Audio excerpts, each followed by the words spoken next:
భారత one day vice captain Shreyas Iyer సిడ్నీలోని ఆసుపత్రిలో చేరారు. ప్రస్తుతం ఐసీయూలో ఉన్నారు. ఆస్ట్రేలియాతో జరిగిన 3వ మ్యాచ్ సందర్భంగా పక్కటెముక గాయం కారణంగా అంతర్గత రక్తస్రావంతో బాధపడుతున్నారు శ్రేయస్ అయ్యర్.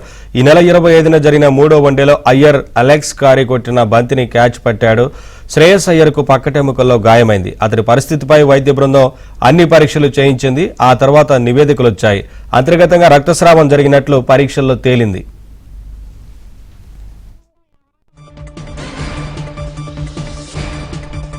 సందర్భంగా పక్కటెముక గాయం కారణంగా అంతర్గత రక్తస్రావంతో బాధపడుతున్నారు శ్రేయస్ అయ్యర్. ఈ నెల 25న జరిగిన 3వ వన్డేలో అయ్యర్ అలెక్స్ కారీ కొట్టిన బంతిని క్యాచ్ పట్టాడు. శ్రేయస్ అయ్యర్కు పక్కటెముకల్లో గాయమైంది. అతని పరిస్థితిపై వైద్య బృందం అన్ని పరీక్షలు చేయించింది. ఆ తర్వాత నివేదికలు వచ్చాయి. అంతర్గతంగా రక్తస్రావం జరిగినట్లు పరీక్షల్లో తేలింది.